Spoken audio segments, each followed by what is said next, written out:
The betrayal without shame, the first thing I noticed was not the sound of their bodies moving in rhythm, but the silence. The kind of silence that presses against your chest and makes you forget to breathe.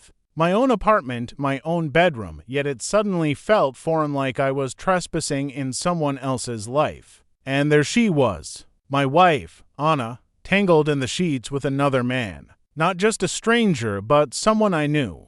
The betrayal itself was a knife. The identity of the man twisted it deeper. But the most disturbing thing wasn't the act. It was her face when she turned toward me. No fear, no guilt, not even the instinct to cover herself. She smiled. "Finally," she said, her voice almost calm, like she had been waiting for me to open that door. "Now you don't have to wonder anymore." I wanted her to stutter, to scramble for excuses, to beg for forgiveness. But she didn't. She lay there, still breathing heavily, her skin glistening in the dim light, and watched me as if I were the intruder. "You don't understand, do you?" she continued when I said nothing. "I don't feel sorry for this. I don't feel ashamed. Why should I?" The man beside her shifted uncomfortably, but Anna didn't flinch. Her eyes burned with something I couldn't name: defiance, perhaps, or a twisted kind of liberation.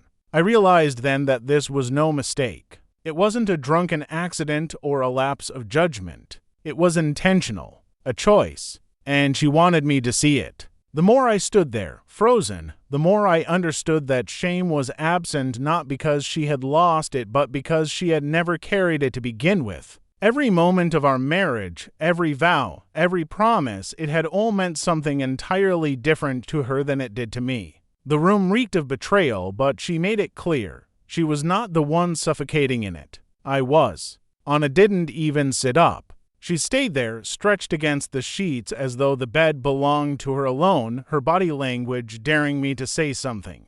Her lover Michael, my colleague, shifted, uncomfortable under the weight of my silence. He at least had the decency to look guilty, but Anna placed a hand on his chest and pressed him back down.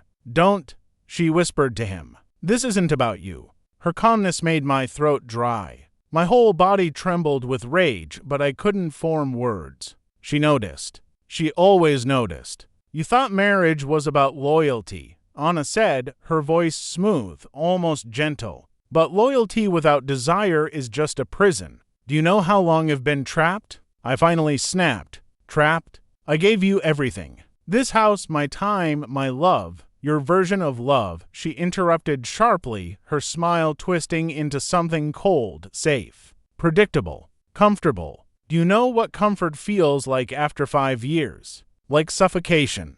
Her words hit harder than any slap. She wasn't just justifying what she'd done, she was dismantling everything I believed we had. "And you don't feel guilty?" I asked, my voice breaking despite my attempt to sound strong. Her eyes locked with mine. And blinking.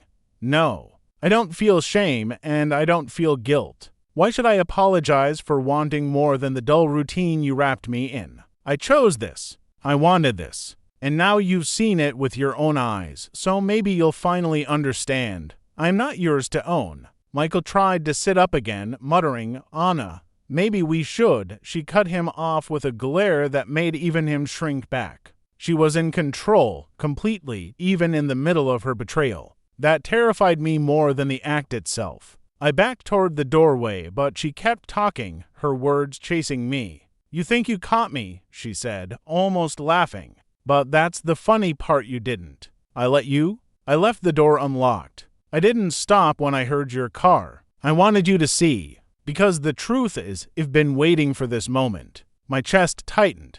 "Why?" Her smile returned, wider, sharper. "Because nothing is more honest than desire, and nothing strips away illusions faster than being caught. Now you finally see me, not the version of me you invented, but the real Anna." I wanted to scream, to break something, to shake her until that smug expression shattered. But instead, I just stood there, paralyzed by the realization that she wasn't broken by exposure. She was liberated by it. "Do you even love me?" I whispered, the question tasting like ash on my tongue. Her laugh was soft but cruel. "Love. I loved what you gave me. I loved the security, the image, the story we told other people. But you. No, not the way you hoped. not the way you needed. The floor beneath me felt unsteady, as though the entire foundation of my life had cracked in two. Michael finally spoke, his voice low. Maybe we should stop, Anna. This isn't fair to him. She shot him a look that froze him mid-breath. Don't act like a saint now. You wanted this as much as I did. And besides, she added, her gaze slicing back to me, fairness is an illusion, too. I couldn't stay there any longer. I stumbled into the hallway, my vision blurred with fury and disbelief. But even as I left, I could hear her voice calling after me, dripping with venomous clarity. Don't bother waiting for me to beg. It'll never give you that satisfaction. That night, I didn't sleep. I wandered the darkened streets, replaying her words, her expression, that defiant smile. It wasn't the betrayal itself that consumed me, it was her lack of remorse, her absence of shame. Over the next weeks, the truth unfolded piece by piece. I discovered messages, not just with Michael, but with others. Affairs woven like threads through the fabric of our marriage. She hadn't stumbled into this once. She had built an entire secret life, sustained by lies I was too blind to see. And yet, each time I confronted her, she wore the same expression, calm, unashamed, almost proud. You think this makes me a monster, she said one evening when I demanded answers.